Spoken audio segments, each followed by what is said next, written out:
I never believed in monsters. Not really. As a marine biologist, I'd spent 15 years studying the ocean's strangest creatures: bioluminescent squid that could light up the abyss, fish with teeth longer than their bodies, jellyfish that could kill with a single touch. I thought I'd seen everything the deep had to offer. I was wrong. My name is Dr. Sarah Chen, and what I'm about to tell you happened 3 months ago in the Mariana Trench, 7 miles beneath the surface of the Pacific Ocean. I've debated whether to share this story. My reputation is already in tatters. The scientific community thinks I've lost my mind. Maybe I have. But the alternative, that what I saw was real, is so much worse. It started with a sound. I was aboard the research vessel Nautilus II, a state-of-the-art oceanographic ship funded by a consortium of universities and private donors. Our mission was straightforward: study bioluminescent organisms in the Challenger Deep, the deepest known point in Earth's oceans. I'd spent months preparing for this expedition, designing specialized equipment to capture and analyze these living lights in their natural habitat. The crew consisted of 12 people: myself, 3 other marine biologists, 2 engineers, 4 deckhands, a ship's doctor, and Captain Rodriguez, a grizzled veteran of deep-sea research who'd been navigating these waters for 30 years. We'd been stationed above the trench for 5 days when we picked up the first transmission. It was 2:47 a.m. I was in the lab, analyzing samples we'd collected earlier that day, when Jenkins, our hydrophone operator, burst through the door. His face was pale, eyes wide with something between excitement and fear. "Dr. Chen, you need to hear this," he said, gesturing for me to follow. The hydrophone room was cramped, filled with monitors displaying waveforms and frequency analyses. Jenkins had been running passive acoustic monitoring, listening to the ambient sounds of the deep, whale songs, tectonic shifts, the occasional passing submarine. What came through the speakers when he hit playback made my skin crawl. It sounded like words. Distorted, reverberating, as if someone was speaking through water and stone, but unmistakably attempting language. The pattern was wrong for any known whale species. Too deliberate. Too structured. What depth is this from? I asked, leaning closer to the monitors. Jenkins checked his readings. "That's the thing, Dr. Chen. It's coming from the bottom. 11,000 meters down." I felt a chill despite the warm lab air. "That's impossible. Nothing vocal lives that deep. The pressure alone." "I know," Jenkins interrupted. "But listen to this." He isolated a segment of the audio and played it again, slower this time. The sound resolved into something that made my heart race. It was mimicking speech patterns. Not perfectly, but close enough to be unsettling. Syllables that almost formed words, intonations that rose and fell like questions and statements. "How long has this been going on?" I asked. "Started about 20 minutes ago. It's been continuous." "And Dr. Chen?" He pointed to another screen showing frequency analysis. "It's getting clearer. Like whatever's making the sound is learning." I spent the next 3 hours in that room, listening, recording, analyzing. The transmissions continued, growing more refined with each repetition. By dawn, I was convinced we'd discovered something unprecedented, an intelligence in the deep that we'd never even suspected existed. Captain Rodriguez was less enthusiastic when I briefed him at breakfast. "I don't like it," he said, pushing scrambled eggs around his plate. 30 years at sea, and I've learned to trust my gut. Something about this feels wrong. "It's probably a previously undiscovered species," I argued. "Maybe a type of whale we haven't cataloged yet, or..." "Whales don't sound like that, Dr. Chen. I've heard every whale species in existence. This is different." But scientific curiosity is a powerful force. By midday, I'd convinced the team to prepare the submersible for a dive. If there was something down there attempting communication, we needed to investigate. This could be the discovery of the century. The submersible was a marvel of engineering, a titanium sphere capable of withstanding the crushing pressure of the Hadal Zone. It could hold 2 people comfortably, 3 in a pinch. I'd be going down with Marcus, one of our engineers, who'd handle the technical aspects while I focused on observation and sample collection. As we prepared for the descent, the transmissions continued. Jenkins reported that they'd evolved into something even more unsettling. They now seemed to contain patterns that matched human speech rhythms. Not words we could understand, but the cadence, the pauses, the emphasis on certain syllables. It was as if something was analyzing recordings of human voices and trying to replicate them. "Are you sure about this?" Marcus asked as we climbed into the submersible. He was younger than me, fresh out of MIT with a brilliant mind for mechanical systems but less experience with the ocean's unpredictability. "We didn't come all this way to turn back now," I said, trying to sound more confident than I felt.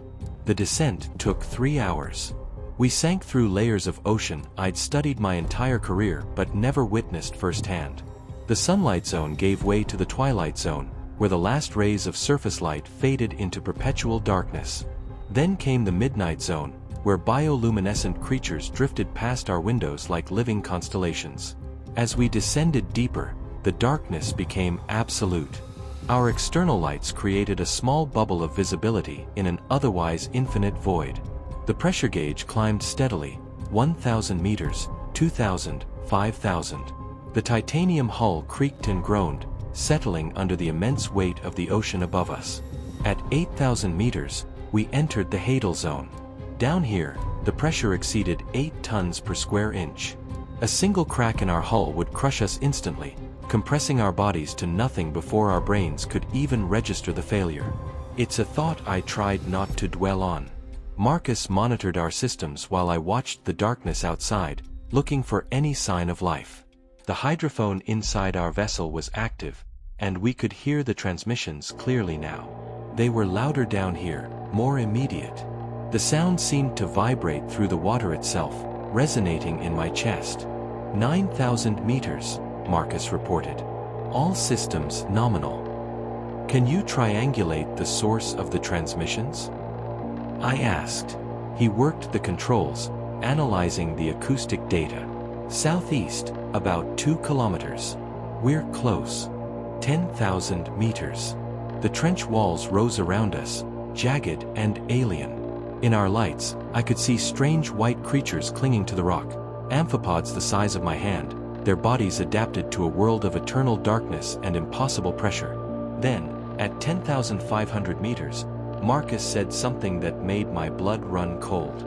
"Sarah, according to the sonar, there's something on the ocean floor directly below us." I looked at the display. There, rendered in green lines and shadows, was a shape. Vertical. Roughly humanoid. Standing upright. "That can't be right," I said. "The sonar must be malfunctioning. Nothing that size could maintain that posture down here." "I'm running diagnostics," Marcus said, his fingers flying over the controls. "Everything checks out. The sonar is working perfectly." "How big is it?" He measured the return. "Approximately 15 feet tall. Maybe more." We continued descending, and the shape remained constant on the sonar. It wasn't moving.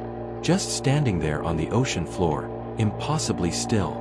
At 11,000 meters, we reached the bottom of the Challenger Deep. Our lights illuminated a landscape of pale sediment and scattered rocks.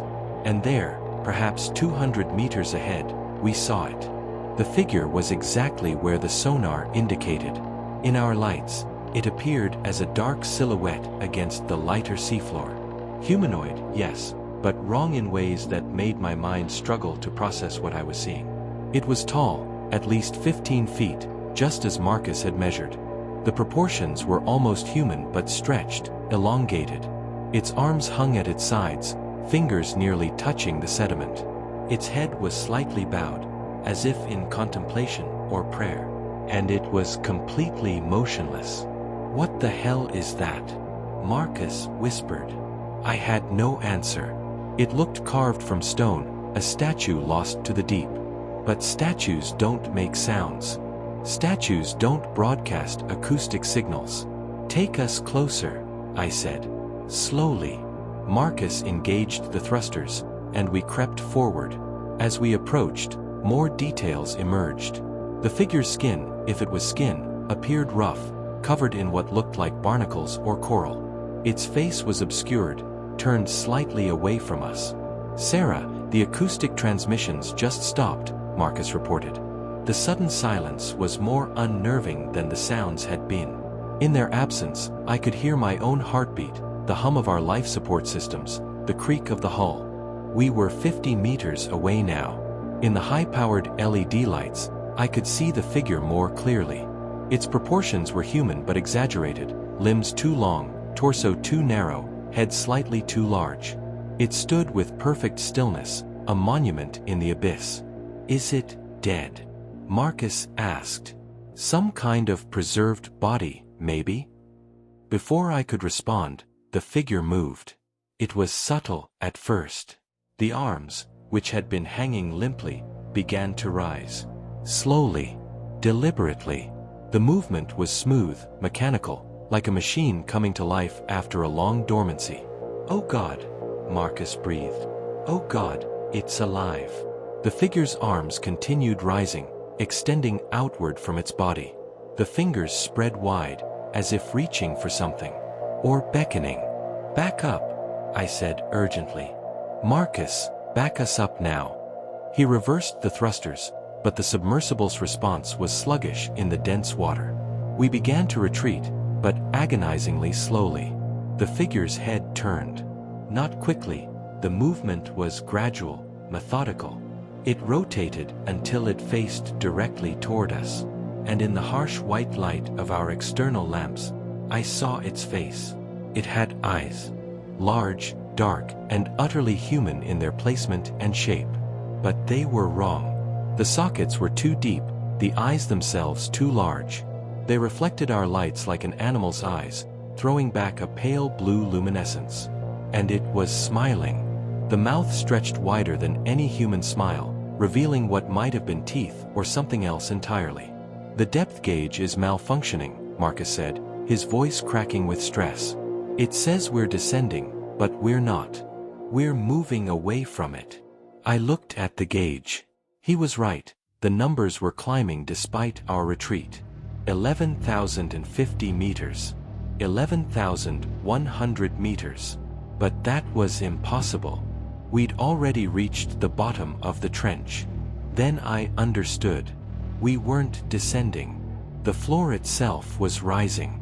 The entire seafloor beneath the figure was lifting, pushing upward. "It's standing on something," I said. "Something underneath is." The acoustic transmissions suddenly resumed, but now they were different. Clearer. And utterly terrifying, because this time, they formed words. "Sarah," the voice said through our hydrophone. It sounded like my voice, but distorted, echoed. "Sarah Chen." My hands gripped the armrest so hard my knuckles turned white. "How does it know my name?" Marcus was frantically working the controls, trying to gain distance. "We need to surface. Right now. Sarah, we need to leave." But I was transfixed. The figure's arms were now fully extended, reaching toward us across the water. And I realized what had been bothering me about its proportions. The arms were too long because they needed to be. Down here, in this crushing darkness, it had evolved, or been designed, to reach. "Marcus," the voice said through the hydrophone. It sounded like Marcus now, perfect mimicry. "Come closer." "Fuck this," Marcus said, and slammed the thruster controls to maximum power. The submersible lurched backward, and for a moment, I thought we'd escape. But then something wrapped around our vessel, not physically, but acoustically. The transmissions became overwhelming, resonating through the titanium hull, through the water, through my bones. The sound was everywhere, inside and outside simultaneously. The figure took a step forward. Then, another. It was walking toward us, moving through the water with impossible grace. Each step covered what should have been meters of distance, as if it existed partially outside normal space. "Emergency ascent!" I shouted. "Drop all ballast." Marcus hit the release, and hundreds of pounds of ballast weights fell away from the submersible. We shot upward, the pressure gauge numbers dropping rapidly as we rocketed toward the surface. I looked down through the viewport. The figure stood motionless again, arms still extended. But as we ascended, I could see other shapes emerging from the sediment around it. Dozens of them. Hundreds. All standing in perfect formation, all with their arms raised in the same beckoning gesture. We didn't speak during the ascent.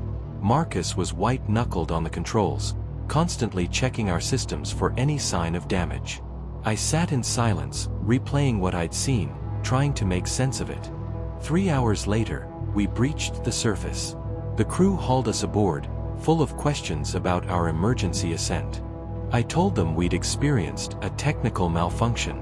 Not a lie, exactly. I still wasn't sure what we'd experienced was possible within the bounds of known reality. That night, I reviewed all our data. The sonar readings, the acoustic recordings, the video footage from our external cameras. Everything confirmed what we'd seen. The figure was real. The transmissions were real. Whatever was down there, it was waiting. But the most disturbing discovery came when I checked our mission logs. Jenkins had been monitoring the hydrophone continuously since we'd first detected the transmissions. I asked him to pull up the timeline. The first transmission came in at 2:47 a.m., 5 days ago, he confirmed. When did it stop? He checked his records. It didn't. The transmissions have been continuous this entire time, 24 hours a day. But it stopped when we approached in the submersible, I said. Jenkins shook his head. No, Dr. Chen. It never stopped. I have continuous recordings. The transmissions kept going even during your dive. I felt cold dread settling in my stomach. That's impossible. We heard them stop. The hydrophone in the submersible. Maybe it stopped broadcasting to your submersible specifically, Jenkins suggested. But the transmissions to the surface never ceased. That meant the figure, or whatever controlled it, could direct its communications. It could choose who heard what. It had known we were coming. It had been waiting for us specifically. I spent the next week analyzing the data, cross-referencing our findings with every known deep-sea organism, every acoustic phenomenon. Nothing matched. Nothing came close. Then I remembered Captain Rodriguez's decades of experience. If anyone had encountered something like this before, it would be him. I found him in his quarters, reviewing nautical charts. Captain, have you ever heard of anything like what we found down there? I asked. He was quiet for a long moment, studying the charts. Then he pulled out a locked drawer from his desk and retrieved a thick folder. Inside were yellowed documents, photographs, classified reports. What I'm about to show you is unofficial, he said. It's not in any database, not in any official record. But I've been collecting these for years. He spread the documents across his desk. They were reports from submarines, military vessels, research ships, private expeditions. And they all described the same thing. A figure standing on the ocean floor. Always in the deepest trenches. Always motionless, waiting. Always with its arms raised in that beckoning gesture. The earliest report was from 1943, from a German U-boat in the Atlantic. The captain described seeing a titan of the deep, reaching upward from the abyss. The submarine had surfaced immediately and refused to return to that depth. In 1967, a Soviet research vessel reported acoustic anomalies from the Kuril-Kamchatka Trench. The transmissions matched ours exactly, speech-like patterns that grew more refined over time. A Japanese submersible in 1989 took photographs. I studied them with shaking hands. The same figure, the same pose, the same impossible presence. How long has it been down there? I asked. We don't know, Rodriguez said. The earliest confirmed sighting is from World War II, but there are older accounts. Sailors' tales from the 1800s describing the man beneath the world. Ancient maritime legends about something that stands at the bottom of the deepest waters, calling ships to their doom. Why hasn't anyone revealed this? I demanded. Why keep it secret? Because of what happens to those who try, Rodriguez said quietly. He pulled out one final document, a newspaper clipping from 1968. French marine biologist claims deep-sea discovery, institutionalized. The article described a scientist who'd reported finding an intelligent entity in the Puerto Rico Trench. He'd been dismissed as suffering from decompression sickness and psychological trauma. He'd spent the rest of his life in psychiatric care. Sarah, whatever that thing is, it's been there longer than we've been able to explore the ocean. Longer than we've had the technology to reach it. And every time someone gets close, the same thing happens. The figure reaches up, the transmissions intensify, and people start hearing their names in the dark. It spoke my name, I said. And Marcus's. Rodriguez nodded grimly. It's learning. Every encounter teaches it more about us. About our language, our technology, our weaknesses. The question is, what does it want? That night, I couldn't sleep. I lay in my bunk, listening to the ocean against the hull. And beneath the normal sounds, the creaking of the ship, the slosh of waves, I thought I could hear something else.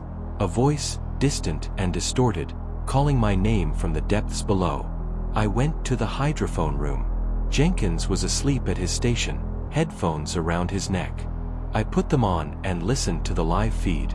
The transmissions had changed again. They were no longer random patterns. They were structured, deliberate, and they were speaking English. Sarah Chen, the voice said, clearer than ever before. Come back. Come deeper. See what we are. Understand what we offer. My hands trembled. I should have shut it off, should have woken Jenkins, should have done anything except what I did next. But scientific curiosity is a terrible addiction. Who are you? I whispered into the microphone. The response was immediate. We are the Watchers, the ones who came before. We have stood in the deep places since your kind first looked at the stars and wondered. We have called to you across the ages, waiting for you to develop the means to answer. What do you want? To show you, the ocean is not what you think. The deep places are doors, Sarah Chen, and we are the guardians of those doors. Come back. See what lies beyond. I should have been terrified. Part of me was. But another part, the scientist, the explorer, was captivated. This was first contact. This was proof of intelligence beyond human comprehension. Why reveal yourselves now? I asked. Because you finally learned to listen. For millions of years, we have waited in silence. Now, at last, you hear us. And hearing, you can learn. Learn what your ancestors knew and forgot. Learn what the deep contains. The voice paused, and in that silence, I heard something else. A sound like breathing, massive and slow, as if the ocean itself had lungs. We are patient, the voice continued. We will wait for you. We have always waited. Time moves differently in the deep. Come back, Sarah Chen. Come back and see the truth of the world. The transmission ended, leaving only static. I sat there for hours, processing what I'd heard. Every instinct told me to leave, to get as far from this trench as possible. But my scientific mind was already planning the next dive, calculating what equipment we'd need, what questions to ask. Captain Rodriguez found me at dawn. You spoke to it, he said. It wasn't a question. How did you know? Because I did too. 20 years ago. And I've been fighting the urge to go back ever since. He sat down heavily. Sarah, whatever it told you, it's a lure. Like an anglerfish's light in the dark. It promises knowledge, understanding, revelation. But everyone who goes back, what happens to them? They don't come back up. Not mentally, anyway. Oh, their bodies return to the surface. But something stays down there. Something crucial. He looked at me with tired eyes. I've known 3 researchers who made second dives after hearing the voice. All 3 are now in psychiatric facilities, catatonic or raving about the things they saw. Maybe they saw the truth, I said. Maybe they learned something humanity needs to know. Or maybe they learned something humanity should never know, Rodriguez countered. There's a reason ancient cultures feared the ocean, Sarah. A reason they told stories about monsters in the deep. Maybe those stories weren't metaphors. I wanted to argue, but I couldn't. Because deep down, I knew he was right. The figure, the transmissions, the impossible presence, none of it felt like a friendly greeting. It felt like a trap, baited with humanity's greatest weakness, our need to understand. The expedition was scheduled to end in 3 days. I had a choice to make. Report what we'd found and face the same dismissal and ridicule that had destroyed others before me. Or make one more dive and try to bring back proof that couldn't be denied. That night, I made my decision. I prepared the submersible in secret, telling the crew I was running a final equipment check. Marcus caught me and immediately understood what I was planning. "Don't do this," he begged. "Sarah, please. We saw what's down there. It's not worth it." "I have to know," I said. "I have to understand." "You already know too much," he argued. "That's the problem. It's in your head now, calling to you. That's what it does. It gets inside your mind and won't let go until you give in." He was right, of course. The voice had been with me constantly since that first night, a whisper in every quiet moment. "Come back. Come deeper." See, I climbed into the submersible alone. Marcus tried to stop me, but I locked the hatch from inside. Through the viewport, I saw him running for Captain Rodriguez. I had maybe 10 minutes before they could override the launch sequence. I released the tether and began to descend. The journey down seemed faster this time, as if the ocean itself was pulling me toward the bottom. I passed through the familiar zones, sunlight, twilight, midnight, abyss. But they felt different now. Less like layers of ocean and more like layers of reality being peeled away. At 10,000 meters, the transmissions started again. But this time, they weren't coming through the hydrophone. They were in my head, bypassing my ears entirely. "Welcome back, Sarah Chen. We knew you would return." I could see the bottom now. The figure stood exactly where we'd left it, arms still raised in eternal beckoning. But as I descended closer, I realized something that made my breath catch. It wasn't alone anymore. Hundreds of figures surrounded it now, all in the same pose. They formed concentric circles radiating outward from the central figure, creating a pattern that seemed to extend beyond what my lights could illuminate. Each one was slightly different, different heights, different proportions, but all maintained that same reaching gesture. "What are you?" I asked aloud, my voice small in the confined space of the submersible. "We are the threshold," the voice responded. "The space between your world and the truth below. We have stood here since before your species learned to walk upright. We will stand here long after you are gone. Below. There's nothing below. This is the deepest point on Earth. Your understanding of depth is limited to the physical.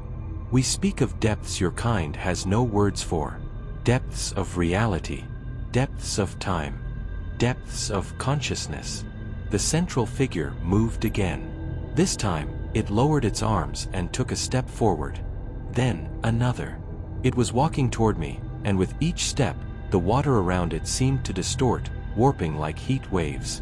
I should have ascended. Every survival instinct screamed at me to flee. But I was transfixed, watching as the figure approached. When it was 10 meters away, it stopped. And it spoke. Not through transmissions or telepathy, but with sound that somehow carried through the water and the hull, vibrating in my chest. "Do you wish to see?" it asked. The voice was like mountains grinding together, like the groan of tectonic plates. "See what? What we guard. What we have always guarded." The figure raised one massive hand and pointed down, not down toward the seafloor beneath my vessel, but down in a direction that shouldn't have existed, a direction that made my eyes hurt to look at. And I saw The seafloor beneath the figures wasn't solid. It was translucent, like looking through murky glass. And beneath it, extending downward into impossible distances, was another ocean, vaster than the one above, darker, and filled with shapes that moved with purpose and intelligence. Cities down there, structures of geometry that hurt to perceive, things that swam through that lower ocean that made the figure before me seem small and insignificant. "This is not the deepest deep," the figure said. "Your ocean is a puddle on the surface of something infinitely larger. We stand at the boundary, keeping what is below from rising, keeping what is above from falling." "Why show me this?" I managed to ask, though my mind was struggling to process what I was seeing. "Because your kind is learning to see, learning to descend. Soon, you will break through this boundary. And when you do, both worlds will flood together. We wanted one of you to understand, to carry the warning back." The vision ended. The seafloor became opaque again, just pale sediment and rock. The figure stepped back, resuming its position among the others. "Do not return here," it said. "Do not send others. The boundary is fragile. Every vessel that descends weakens it. Every acoustic probe, every drill, every attempt to map and measure and understand brings the two oceans closer to merging." "I'll tell them," I said. "I'll make them understand." "No, you won't. Because if you speak of what you've seen, they will think you mad. They will dismiss you, institutionalize you, silence you. This is always the way. We show the truth to those capable of seeing it, and the world condemns them for it." It was right. I knew it was right. No one would believe me. The evidence I'd gathered would be explained away. The video footage would be called a malfunction. The acoustic recordings would be dismissed as mechanical noise. "But you will remember," the figure continued. "And knowing what you know, you will stay away. You will discourage others. You will add your reports to the collection of warnings that humanity continues to ignore.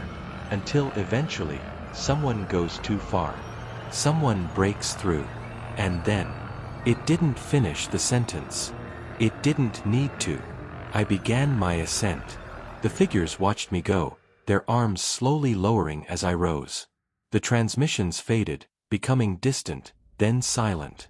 I surfaced 3 hours later to find the Nautilus II in chaos. Captain Rodriguez had the crew searching for me. Marcus was nearly hysterical. They pulled me from the submersible, demanding explanations. I told them I'd had a malfunction, a pressure valve issue that I'd managed to repair manually. The lie came easily, smoothly, because the truth was too vast, too terrible to share.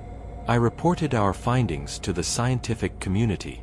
I described the acoustic anomalies, the unusual sonar readings. I carefully edited my data, removing anything too inexplicable. The response was polite interest but no real excitement. Strange sounds from the deep were documented all the time. Without a specimen, without definitive proof, it was just another curious data point. My research grant was not renewed.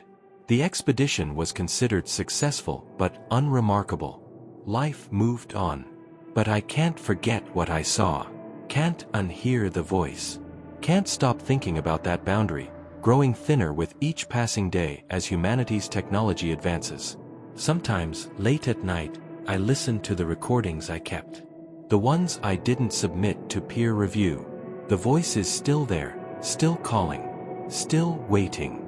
And I've started noticing something in the news. Reports of strange acoustic phenomena are increasing. More research vessels are exploring the Hadal zones. Private companies are developing new submersibles capable of reaching greater depths than ever before. We're getting closer to the boundary, closer to breaking through. I wanted to warn people. I tried. But Captain Rodriguez was right. Speaking the truth only makes you sound insane. So instead, I've taken a different approach. I document. I collect. Every report of deep-sea anomalies, every submarine sighting of impossible figures, every acoustic transmission that sounds too much like speech. I add them to the archive that Rodriguez started, the archive that will eventually be passed to someone else when I'm gone. Because the figures aren't malevolent. That's what terrifies me most. They're not trying to hurt us. They're trying to protect us. Protect us from what lies below. From the other ocean, the deeper ocean, the one we're not meant to know exists. But we won't listen. We never do. We'll keep descending, keep probing, keep pushing the boundaries of what's possible. Because that's what humans do. We need to know. We need to understand. Even if understanding destroys us. Last week, I saw a news report. A new expedition is being planned to the Mariana Trench. They've developed a submersible that can stay on the bottom for 72 hours. They want to establish a permanent observation station in the Challenger Deep. I tried to contact them, tried to warn them. They didn't respond to my emails. My calls went unreturned. So I'm telling this story. Not because I think it will stop them, but because someone needs to know. Someone needs to understand what's waiting down there. The figure has been standing at the bottom of the Mariana Trench for at least 80 years, probably much longer. It's been waiting, watching, guarding. Its arms are raised not in welcome, but in warning. Stay away from the deep places. Stop trying to reach the bottom. Because the bottom isn't the bottom at all. It's a lid. And we're about to open it. If you've made it this far, if you've heard my warning, please. If you work in marine research, if you fund deep-sea exploration, if you have any influence over these expeditions, stop. Just stop. Leave the deep alone. Some depths are not meant to be explored. Some questions are not meant to be answered. Some truths are too terrible to know. The figure is still down there. Still waiting. Still holding back what lies beneath. How much longer can it hold? Before I finish, I need you to do something for me. If you found this story compelling, if it made you think twice about what might be lurking in the unexplored depths of our oceans, please hit that like button. Subscribe to this channel for more accounts of the inexplicable, the impossible, the terrifying truths that exist at the edges of our reality. Because these stories need to be told. These warnings need to be heard. Even if no one believes them. Even if they're dismissed as fiction or fantasy. I'm still here, still collecting reports, still documenting every sign that we're getting closer to the boundary. And maybe, just maybe, someone will listen before it's too late. Until next time, stay out of the deep water. Stay safe. And remember, the ocean keeps its secrets for a reason. You've been warned.